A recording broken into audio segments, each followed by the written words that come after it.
Good afternoon, everyone. Welcome to Gulf Stream today. Ron Nicoletti, along with Samantha Perry and Brian Nato, is doing some work up there in Maryland, and we'll be going there next week. So, of course, we got the Preakness next week. We got a Fast Main Track Firm Turf course. We'll check out the Rainbow Six situation and see how it's going here. And I think we have 125 today. Yeah, 125 is the estimated pool over there. But before we get started, we want to wish every mother out there, and a happy Mother's Day. And you want to say something to Valerie? Yeah. Happy Mother's Day, Mom. Love you lots. Thank you for taking me to the track all of those years and placing bets for me, because now you've turned me into a degenerate gambler. So great job. Yeah, she's done a good job with that, and she's a great person, along with being a bit of a handicap. We'll leave it at that. So happy Mother's Day to all the moms out there, and even the dads that have to be moms. We'll give them a say hello too. Yep. Even if you're not by blood, there's a lot of mother figures. I'm sure you had a lot of those growing up as well. I absolutely did. My aunts were fantastic, taking care of me after my mother passed. So that's a big job, taking care of you. Yeah. Geez, cool. Well, they didn't do that great of a job. No, just kidding. So Fast Main Track Firm Turf course, and Brian Everett, and no matter where Brian is in America, he's going to get tickets. He's going to put a ticket together. He's going to have at least 2 or 3 tickets. 2 or 3 Doesn't tickets. Matter. So let's see his early pick 5 ticket right here, and it's $18. And we'll talk about this first race, of course, in a couple moments. Who's he singling in race number? Charge Off. No, the number 2 horse in there, and then he's got 3 in race number 3 with the logical is some scratches and only a 4-horse field, and then the 4th he's singling Vito's brother. That one today going to be ridden by Edgar Zayas. So, and then he's got lots of coverage in race number 5. A couple of those races are part of the Rainbow Six. Yep, they are indeed, with 9 races today. So affordable ticket. Boy, I had such a time with the first race, good handicapping this. I'm glad Brian used one of my tickets up there. Interesting. Let's start with your horse in here, the 2. Mr. Lefty, he's going to face the 12-5 maidens locally and debut on the Tapeta. So a couple of changes for him. I think that maybe just something new here is a good way to swing, other than I am a lefty as well, so maybe that's a little bit of a I am too. Yeah. Oh, yeah, that's right. And Brian is as well. We all 3 are lefties up here. That's why we're so smart. But just trying something new. This field, we've kind of seen everything they have to offer, and maybe now just seeing something different is a good thing. You know, I went with the 5 in here, Yasser, and I just went off the claimant tag, being sliced in half. He showed some speed 2 starts back. You know, he comes off that clunker last time out. But this is one of these races that Antonio Sano, his horses usually run well when there's, just a whole mix of things going on. It is, what do we like to call it, an Antonio Sano kind of race. And then just quickly, what'd you see with the one Black Echo? Another one that I think is interesting, just trying something new. We're seeing now that Tampa's closed, Ron, all these horses coming over here, and maybe just one of these can sneak a price. And we've got Jose Ferrer coming in to ride a couple today, which is interesting to me. He's usually at Monmouth, a great person, great family, and we'll see what we get. Yeah, and that's you make a great point, because now that this part of the year, a lot of the Tampa's horses come down, and it's good to take note of them and see exactly where they fit. Maybe 16 up there is 12-5 here, right. Whatever. So it's a good time to do your handicap and figure things out. Of course, you'll be seeing a lot of those horses in the entry, but of course, the big part of the summer here, which we love, is all those 2-year-olds we got to see yesterday. So that was fun. So we'll go right to race number 2 this afternoon. And race number 2 is going to be 1 mile on the turf. It's a maiden claimer. We did have the scratch of the number 1 horse in here, No Plebeian. And now we're going to show Samantha's Tropical Turf Pick 3. Mark this down. It starts in race number 2. Yep, 2, 7, and 9 today. And yesterday, I think it paid almost $1,900. It was hard to come up with the last horse. Yeah. Very tough, but still. And we'll look back at those stakes races in the lightning round. We'll get to this race in just a second. I've got the same single as Brian. Race number 7, just too deep for me. And in the finale, I've got Ron's long shot here. That's the 1, Hunting Coco. But my top pick is the 4, David's Rose. That's my long shot, actually. Well, we got dueling long shots. I like that. Yeah. So I've got both of them on your ticket. Very affordable, $24. And, ad nauseum, we keep telling you every day that this thing plays great. So, and it's fun. It's all turf, and we got beautiful weather, so there's no concerns about that this afternoon. Great. Race 2, single that you have, my top pick, your top pick, and that is to Charge Off, and certainly looks like the one to beat for David Forks in here. Comes off first off the claim, and he does an excellent job. Yeah, and this field, let's be honest, isn't much, and this is a horse that's got some speed if he wants to use it. They just are putting him back in for the same exact level. I feel like it's this horse's race to lose. And the number 4, Remington, who we both have in second, is debuting locally, rallied to finish second. He was 18-1 that day. That was going that mile in the 16th on the Tampa turf. Here's where you go. It's the son of Cantharos. He gets the decisive test this afternoon, see where he belongs. Yeah, exactly. And like you said, you got to take note of the $32,000 level there. It could be a 16 here, so you got to watch. And it's usually, over the years, that's usually what it is. So you got to see, the bottom's the bottom, but other places, it's hard to figure them out. Yeah, and I think those are the logical 2 in race number 2. We'll turn the page and go to race number 3 this afternoon. And this one is going to be a mile on the main track. These are claimers for 3-year-olds and upward. And we did have a couple of scratches in here and a jockey change. Scratch the 1, scratch the 6, and the jockey on the 5 is Miguel Vasquez. And because of that, this 4 horses race, we managed to pick a different horse on top. Hey, that's great. I scratched in. Of course, I had Top Maverick. Did you have Top Maverick? I did, yeah. So I used a Cotty King who's stretching out to the 1-turn mile. He returned from that fresh and he to finish an OK 30 against State Bred runners for Ronnie Spatz. So I thought he was a logical one. The 2 horse certainly could be in there, and that is I think it's Shake Abreu. I'm not going to try to say it. Yeah, that's Pete's job. But on the dirt, back in November, showed speed and ran quite well. The winner that day was a huge first-time out winner for Safi named Merritt. I like the fact that this horse gets back to the dirt track. Well, let's see how that plays out. So just a couple in there, and you can, if you have a single somewhere in the early sequences, the early pick 5, maybe you take all in this race. Exactly. To see how it goes. Yep. It's one of those races where it doesn't cost you that much. What we'll do, take a short break, then you'll come back. We'll have my Rainbow 6 ticket. And they're off.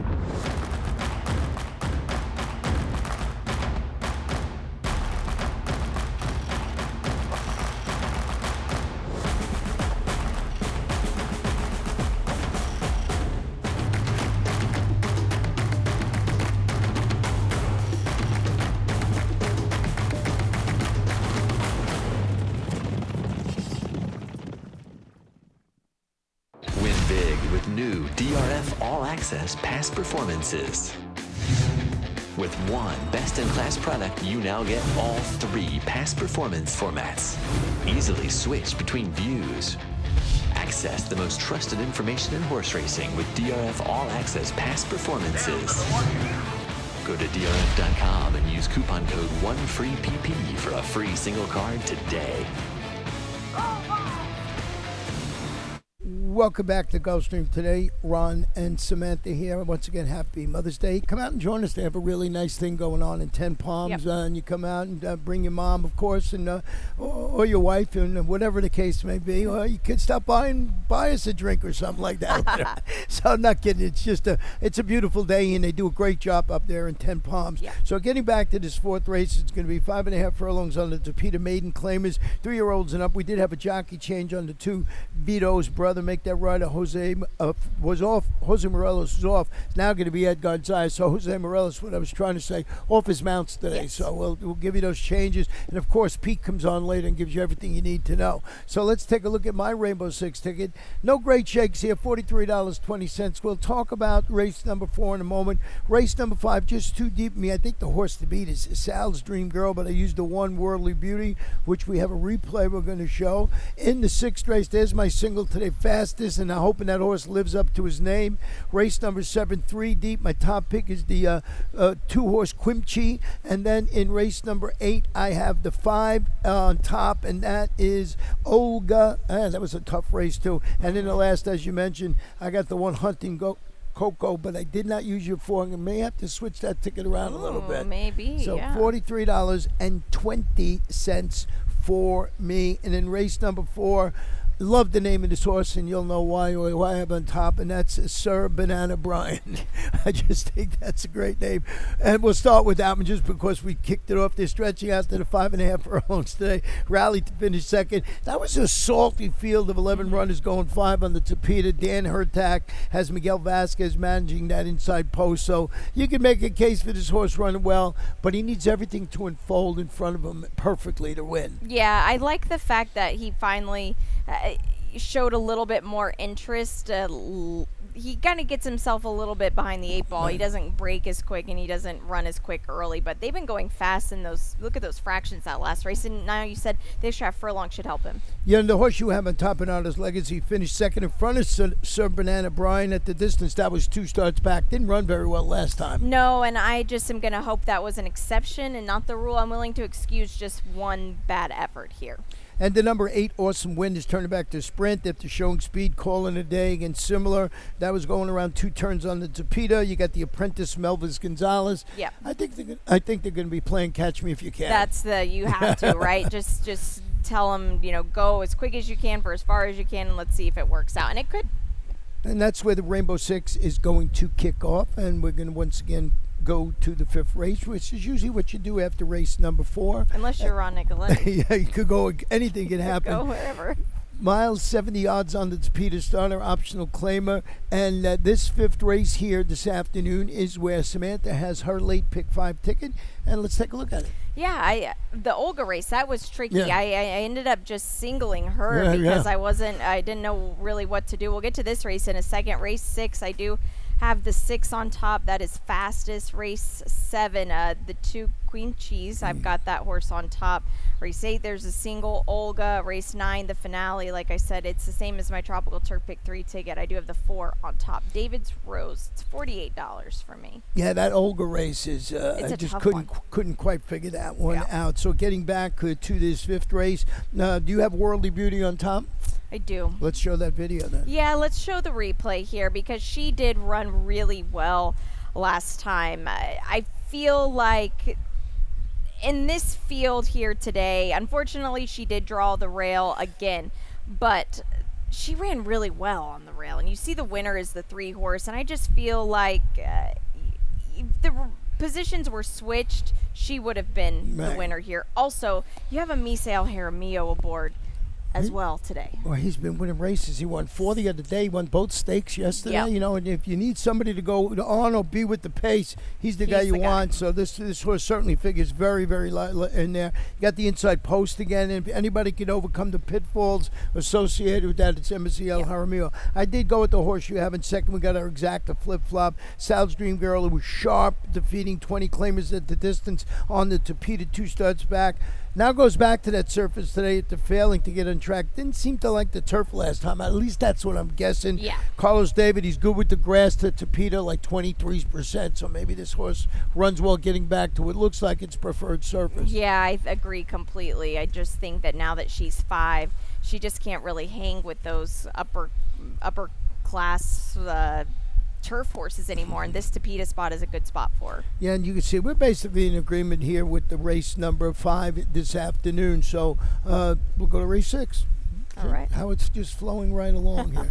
6th race, 5.5 furlong sprint on Tapeta. These are maiden 3-year-olds and upward. And we do have, we got fastest in here, which is my single, but we got Brian's late pick 4. Interested to see what he does with fastest. If he singled him, he did single him. All right. And then he went too deep in race number 7 with the 1 and 2. And those are the logical ones. You use that too. Yeah. Quimshi and the inside horse Tiffany Gold, who will now be will be ridden by Misael Jaramillo. Not will be, he will be. And the 8th race got lots of coverage in 8 and 9. Yep, and I agree completely. You have to just kind of take a spread here. He doesn't have my long shot. Yeah. But it is a long shot for a reason in the finale, so we'll see. Yeah. We like that. We like dueling long shots. So getting back to fastest, we're going to go show you a replay with Star of the Beast. I think Star of the Beast was a couple of starts back. Yes, it was. So here we are. Fastest ran really well here. Boomchero just shot out of a rocket. Now, Boomchero's going to win this race. There's Fastest just kind of laboring on the wrong lead down the rail. Star of the Beast is a bit further, but it just became a little race within the race. Fastest tried hard, but Boomchero was just the better horse, I think. And now Fastest is on the outside, and that helps. You know, it's at 5.5 furlongs. You saw that. He set the pace. He finished second. You know, I just think he's got upside, you know, in that particular race. Thus, everybody, even though putting him on top this afternoon. Then you went with the 2 Star of the Beast, who comes out of that race a couple of starts back. He was third behind him then. Going back to that surface, he tracked and faded. Another one that didn't seem to run well on the turf. No, not at all. And that just is a testament to they don't always transfer turf to Tapeta to turf. So that just goes to show you. Yeah, when we first put it in, that was the word that they put out through the world. If they ran well on grass, they were going to run well on Tapeta, and we've proven that's not the case. Right. You have to handicap. You can't get away with it. No, you can't, yeah. One Race the Dream I wanted to mention is debuting on the Tapeta after returning from about a 7-month layoff. It was actually longer than that to start the pace weekend. It was like a screw-tightening performance, you know, for Jose D'Angelo, who had a really nice runner in the last race yesterday, and he's 20%, as I said. So maybe a horse like that runs it out. Fast is the one to beat, but how much do you trust him? Not that much. Exactly. Especially when you showed that video. Yeah, you know, on the wrong lead, I'm going, yikes. You know, maybe that single is not what I want to do. But I think the competition is a little weaker in this spot. I agree. So you have to also factor that into your handicapping. When we go to race number 7 now, and it's on 5 furlongs on the turf, allowance optional claim, a pretty nice race, and we have 8 in the field with no scratches, no jockey changes to talk about. And I believe that was this one of your singles or Brian's singles, the 2 Kimchi? I think he singled this horse. I almost did too, but she looks like she's just a little bit of a class above this spot, and I think she just got in the race a little too late last time. Well, it used to be an easy thing when Fausto Gutierrez used to come down. He'd win every race, so we'd look smart up there. You know, he's not as prolific, but he's a good. Don't get me wrong, he's an excellent trainer. But this horse is in a perfect spot in there. As I mentioned with my Rainbow, I used the one Tiffany Gold in second, who's stepping up to face winners on the turf. He pressed the pace throughout in that last race, hold on to defeat a pair of next out winners. And that was in her 5 furlong career debut on the Tapeta. What are we going to get? MSC Alhamio we're going to get, so we'll see how this horse runs today. Yeah, you expect a quick break and just try to go for it. Well, tell me about Bedrock Birdie. I did not use this horse. Okay, so the blinkers go off now for this horse, and Miguel Vasquez gets aboard. This seems like one of those horses that if she runs the race 2 starts back, she might be okay, and she's trying the grass for the first time. Neolithic is still a young sire, but I feel like they handle the grass okay. Now, when you see a horse like they put the blinkers on last time out, apparently they didn't like it. Somebody didn't like the jock comes out. How does that usually work? The jock will come back and say something, or hey, I think you take the blinkers off again. Yeah, I think so. It can kind of go both ways. Right. But most of the time, a jock is the one telling him, "Hey, put them on." Right. But sometimes that can just be an excuse. See, she knows everything. When you're a jockey, you know a lot more than me sitting on my butt here trying to handicap these races. Race number 8 this afternoon, 6 1/2 furlongs. It's an allowance optional claimer, and this one for fillies and mares, 3-year-olds and up. Couple of jockey changes. The 1 is Miguel Vasquez, the 2 is Melvis Gonzalez, and the 4 is scratched. So 1, 2 get jockey changes. The 4 is scratched in here, and here we go with old Olga, who's stretching out to the 6 1/2 furlongs today. Duel throughout, finished second, going 6. Okay. This field just looks like nothing she's ever faced before. This is a much softer spot. I know as far as the conditions go, it's a perfect spot for her, but man, it just looks like this is her race if she can just get it together. The hunch play today might turn out to be the 7 Mama Maria, especially if your mom's name is Maria. Coming out, turning back to the sprint distance, chased the pace, retreated against this level. That was going a 1-turn mile for Jose D'Angelo. Edgar Perez. Seems like we mentioned Jose D'Angelo's name a lot today. Looks like he almost emptied the barn out. He's got some horses in here. You did go with the inside horse, Miss Ukrainia. That one's going to be ridden by Miguel Vasquez. a good pickup mount for him here. This horse in the last 3 starts has 2 wins, both at 7 furlongs. Now we're going to get 6.5. I don't know if it was just the mile that she didn't like 2 starts back, or if she's a good race, bad race kind of horse. We'll find out today. We both have the 3 in third. That's Ufima, the Argentinian bred, and I think you have a stat on Steve Caceres. Yeah, this is an interesting one. She's 6 years old, and Steve Caceres is, this is a turf to dirt angle for him at Gulfstream. Only 8%. Now, this isn't a trainer that's got a ton of horses, so the statistics are a little bit more skewed. You see it's a small sample, but look at, I just wanted to show the average payoff because they don't bet these horses. No, that's what I was noticing. So the average payoff is $15. So. Yeah, that's so he's had some ringers in there that slipped by. Now, of course, this horse is 3-1. I don't know with the scratches what that's going to go to, but we'll see. We'll check it out. So the 9th race is going to be very interesting. It's on the turf, which we like. It's an allowance optional claim, which we also like. Fillies and mares, 3-year-olds and up. We did have a scratch in here of the number 3, My Lady James, and we have a video we want to show in here of the horse that my long shot in here, and that's the 1 horse in Hunting Coco. And you just go back and watch this race, and you're going to see the start. And now, don't forget, this is a sprint on the grass, so you're going to see this horse coming out. Dead last, Not the way you want to be. Just hard throw, and you just see the horse, up against it already. Now when this horse, I don't know if they'll keep it up there. There you're going to see him. He's going to steady. They just do such a great job. He's got to just put on the brakes here, right there. Just nowhere to go. Yeah. He's got to shift out wide, and I just thought with a clean break, and you see him coming up 4 or 5 wide there in the stretch, and then the day was over. So. I'm looking for a price. Maybe this horse, he was game till the end. He just had too much to do too early. I agree. And, we see the 6 horse as well. That's ticker tape home. Right. But Hunting Coco ran the best out of that because that's just like you said, that's not the place you want to be in, especially when you have no path to victory. Where are you going? Now, I've been sitting here since the first race wanting to hear about this long shot of yours, number 4, because both Brian and I didn't use it, which usually means you're going to win. Your long shot's been doing great, by the way. Well, yours have too until you start doing videos about it. I got one yesterday. Oh, that's right. Yeah, there you go. You had it too, but. Oh, yeah. Well, it's still good. David's Rose, first off the claim now for Patter Pop and Fernando Abreu, and what a potent connection those two have had. The last grass race was not a good one, I'll be honest, but that was a really tough race. That Run for the Hills horse came back to win at Keeneland a couple starts later. That's a nice horse for Mark Casse. I feel like she's better than she's shown.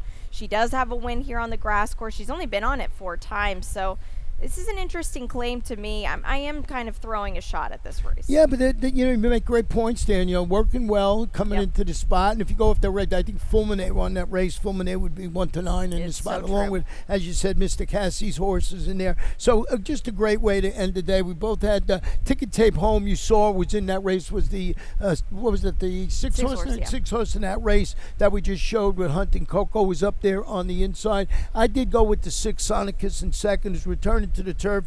After drawing clear as the favorite, he beat those 25 starter allowance runners, going 5.5 in the Torpedo. Her biggest challenge might come from her stablemate Drum Roll, and that is the number 10, who you have highly rated, and I think might be the horse to beat in here. Yeah, this is a decent post. We know she has speed, and she's got recency because her last 2 races on the grass were really good efforts. Yeah, uncoupled entry, that old story. The longer price happened yesterday. Always seems to happen. So that's how we see our 9-race card on Mother's Day. But we are definitely not done because we have the award-winning lightning round coming up right now. Well, it's not award-winning when it's not done by you. But we'll look back at the Royal Palm Stakes yesterday. Boy, were they exciting. And we'll start with Bullet because, wow. Was this performance, right? Yeah, I mean, another one broke dead last in this race, and both you and I picked him, and they bet this horse. He was 9-2 until the gates opened. He was 7-2, and he's really precious. And you got to talk to Nick, Mark Cassie's assistant, and I happened to run in before you. You did, yeah. And he told me, he said, "This is my favorite horse in the barn." But the horse has got a break, so he must have thought that this horse might not get out of it. Yeah. Didn't seem to matter, but yeah, it didn't. You don't see him win like that on the grass course here, especially 5 furlongs, especially as a 2-year-old. That was a really professional effort. Excited to see where she goes, and then in a completely different fashion, but same jockey, Amisael takes it. wow, they went pedal to the metal here in this boys division. These two on the lead here. You know who's going to give up? It was either going to be Governor Sandra Gabaldon, and that's the name of their friend's last name of friend. I was trying to figure out if it meant something. I asked them, and it's just a name of their friend that they wanted to name a horse of their last name. And yeah, you know. Sure, this was impressive in the fact that it was ding-donging all the way and was able to, you know, leave the 10 horse in the dust. Yeah, there, so. that was very impressive. I mean, they were coming at the end. That horse was gassed, but you saw the fractions. It was quick. And we got the Coast to Coast again today? We do have the Coast to Coast today. Yesterday, I think it paid over $100,000. It's really, yeah, on Sunday, it paid, last Sunday, a week ago, it paid $100,000. Somebody hit it with a $1 ticket, single, last week. $1, you mean? $1. No. Like, they just played it, like, just all singles. It's $1 minimum. 2 races from here, the 2 grass races, so pay attention. Ron's got his long shot. I've got my long shot in race 9, and then 3 from Santa Anita. I always wanted to do that, buy a ticket, you know, straight. I mean, I probably did. It probably paid $2.20, you know, $2.20. I think Dennis does that, our cameraman. Yeah, he's a champion in that. What's your best bet again today? I lost it today. Oh, you lost your best bet. So, you know, mine is going to be the horse that fastest in race number 6 to 5. We'll see how that does. I love the fact that we got our long shots in the same race. You will go with you first. Yep, we'll go with David's Rose off the claim. Right, David's Rose, and I'm going with that horse that broke badly on the inside, Hunting Coco at 8-1 on the morning line. So that's how we see it. We got plenty of time to get all your bets in. We got about 30 minutes before post time. Pick 5 pool already starting to bill. And once again, happy Mother's Day. Anything else from you about Mother's Day? You want to wish anybody out there? Just happy Mother's Day, everybody. Hope you're out here at the track with us. And if not, enjoy your day with family and sending love to everyone.